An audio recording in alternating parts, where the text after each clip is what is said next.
Mən beləyəm, bir gün sevib bir gündə unuduram. Bugün sənin, sabahda başqasının qəlbini ovuduram.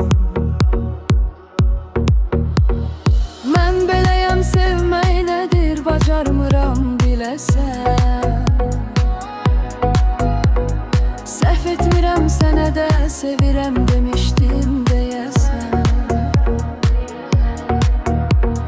Mən beləyəm, sevmək nədir bacarmıram biləsən. Səhv etmirəm, sənə də sevirəm demişdim deyəsən.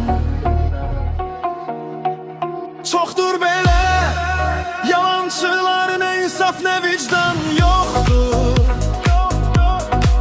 İtiribdir mənliyini də, zilində iman yoxdur. Çox öyünmə, bir gün mütləq susacaqsan. Kaçırsan kaç, ədaletin divanından o gün hara qaçacaqsan.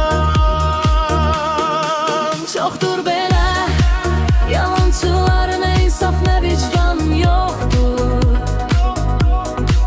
İtiribdir mənliyini də, zilində iman yoxdur. Çox öyünmə, bir gün mütləq susacaqsan. Kaçırsan kaç, ədaletin divanından o gün hara qaçacaqsan. Mən beləyəm, gündə bir qəlb qırmağa öyrəncəli. Saxta yalan fırıldağam, hər işi, hər əməli.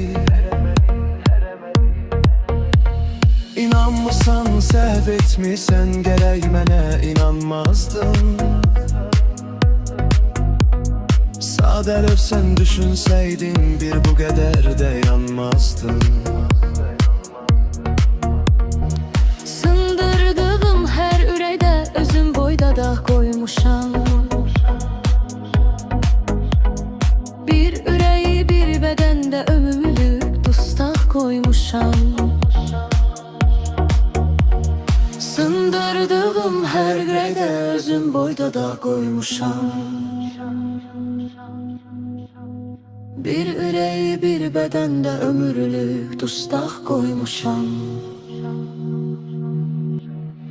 Çoxdur belə yalançılar, nə insaf nə vicdan yox.